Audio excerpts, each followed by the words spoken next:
we look at giving each cluster center and associate data points. We look at distance between each data points to the cluster center. And square this one here. Then sum across every single cluster and the data points, the 3 data points. As a whole, we look at how well we do, right? So, to put that into equation would be SSE equals summation across all data points we have, the cluster we have, let's say J equal to 1 to K. So you have a K cluster we're dealing with. So write any equations, not to ask you to remember them, but equation provides clarity, right? So if you understand equations, we know exactly what method does. So what we have K cluster we have here. So from 1 to K. Now we enumerate into two clusters. So given 1 equal to K equal to J equal to 1, we look at the first cluster. So what do we do in the first cluster? Well, we go through each data sample. We start with the first data sample and look at the center. So we have no summation here. So because we're going through each of the sample we have here. For all the X we have that belong to the cluster J, what are we going to do? Well, we're going to measure the distance. The distance between X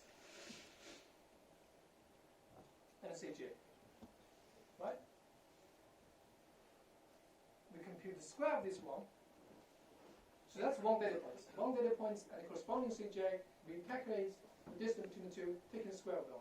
Then we go on to the second data point of the same cluster and compute distance, taking the square. We sum them across, we have the first sigma. Right? That's for one cluster. Then we go on to the second one, so J equal to 2, then all the way until J equal to K. That's the K centers we have. Yeah? Is that clear? And what we want is that the minimum of the SSE. So whoever giving the minimum, we will say that's better, the best results we can have. And how do we start initialization for the K-means? We start randomly. We pick up points randomly in the space. If I need 5 of them, pick up 5 points in the space, and then we start to optimize them iteratively. Right? So we look at the data points, and what we do next, if you have the centers randomly initialized, we work out the partitions. So if these are 3 points are randomly picked up in the space, what I do is that I link pairwise points together. And then I draw perpendicular lines. Say, this line here is partitioning between these two. Okay? Then draw another perpendicular line and another perpendicular line. So these three lines, perpendicular lines, they partition the space into 3 portions. And any data points within that portion, within those portion of space, becomes the cluster. So randomly sampled data in the space give us a partition. And that partition tells us what data associated in individual 3 points. What we're going to do next is we can reevaluate the center again. Right? So given the data points in the space here, we can change the location of the cross here. The cross may be more over there, this one may be more over here, this one may be more over there. So the partition gives us the data points. The data points reevaluate to look at the center. And then we reiterate them again and again until the location of the centers stabilize. Right? That's K-means. Yeah? Okay. So here, do we have a model? Do we assume what distribution we look at for the K-means?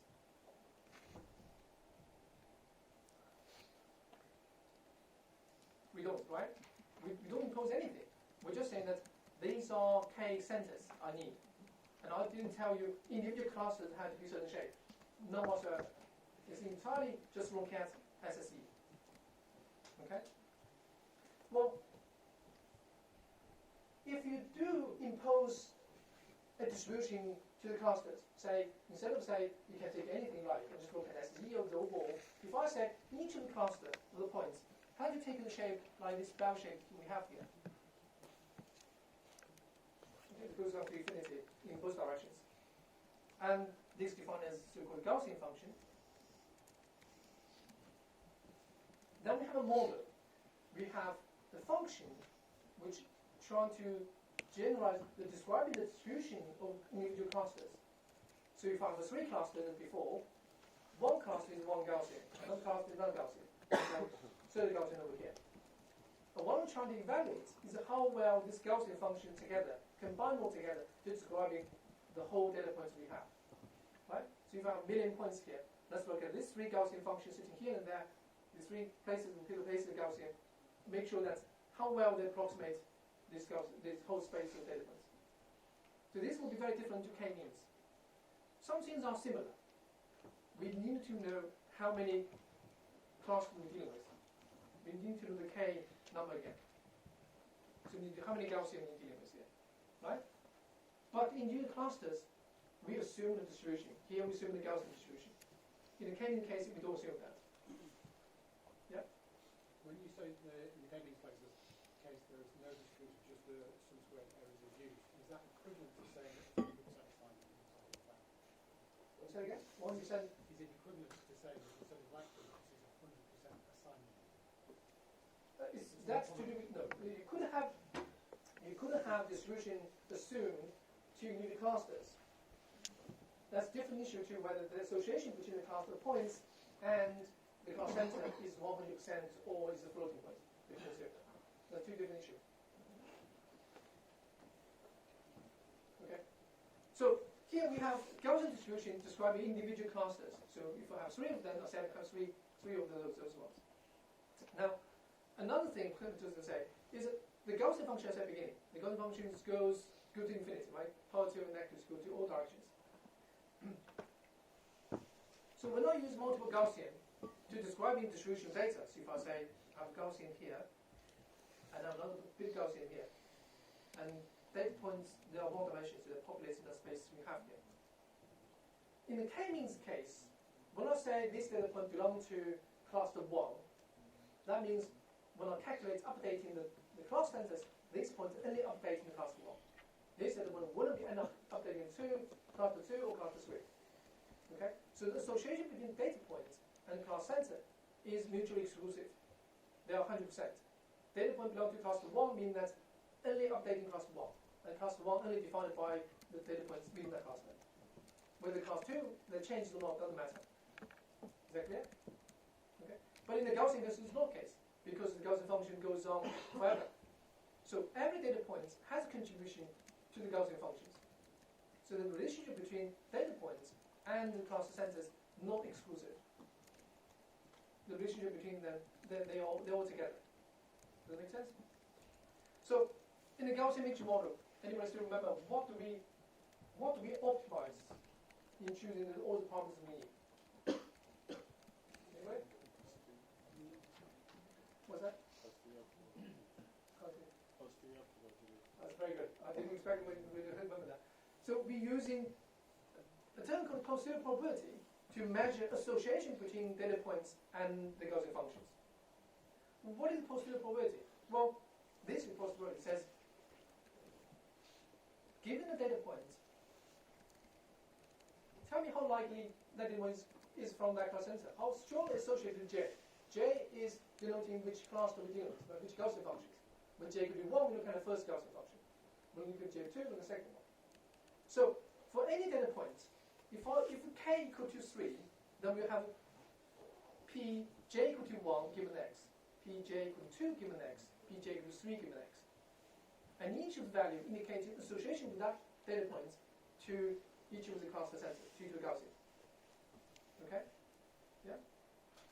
Now, what we're trying to maximize, what we're trying to optimize, we are trying to optimize all the association between them. If I have strong association in total, so if I look at the posterior probability and sum them all together, if I have the biggest value possible, that means the Gaussian really explains the data very well. Right? Because if you look at it, if the association is very strong, that means the Gaussian really can explain a large portion of data. If the association is small, meaning this Gaussian explains very small amount of the Gaussian, this data point. Okay? And if I sum them all together, how well the data points can be explained by this Gaussian. If I get a maximum, that obviously means that the parameters I choose currently for the Gaussians are good ones. Right? If I end up, all the associations between the data points and the cluster center are small, that means the Gaussian parameters don't really explain the distribution of the data points, because the association is not small. Right? So we want them to be as large as possible. Does that make sense? Yeah. But what if like all the points are 50-50? And then you get a big associations to all the Gaussians. So there will be data points that can't be quite explained by all the points. That's fine. That's why we look at the overall. Look at the overall, all the association between the data points and the Gaussians. Are they reaching maximum or not? Okay. So there will be data points sitting on the fence, not quite explained by this one, not quite explained this one, but that's just by nature of data. Okay.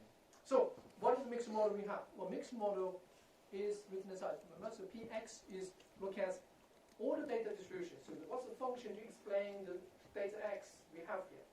What is the function to explain the whole thing, everything here? And we simply use the mixed model, saying that sum the Gaussian together with the weight. So we have summation here. The Gaussian function is given j, which Gaussian we look at, and in that the distribution, the shape of the x here. Well, shape of the x is taken as Gaussian shape. We know that. We won't give this shape. The high-dimensional space is going to the surface, right? And each of the Gaussian, we make sure that the weight is also applies. So we also apply the weight on that to say that make sure it's the right size. So we have j equal to 1 to k Gaussian we have.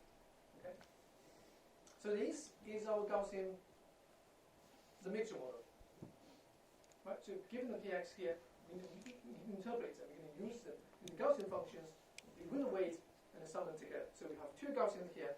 J equal to 1 and j equal to 2, and each one of them will have mean the position where they are, the standard deviation from the shape, and have a mixing coefficient to tell me how large or small they are. Right? Put into relative proportion between the two. And collectively, when I sum them all together, I may have something like this one here,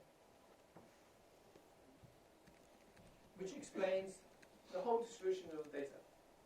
Okay, so this curve with one concave in the middle explaining the whole distribution of data, and usually explained by two Gaussian functions, okay, with different weights. Is that clear? Okay. Now this posterior probability I've written here, rewriting here, P j given x. This is really important. We use that, the association between data points and the constant to update everything. The parameter we have. Well, this is the same as in k-means, in fact. The k-means, the association, if you like, you have the force, if you say, well, the posterior probability is either 1 or 0. If the association is strong, meaning that data points contribute more to the cluster. If it's small, the weak then contributes smaller to data points. So here is, look at px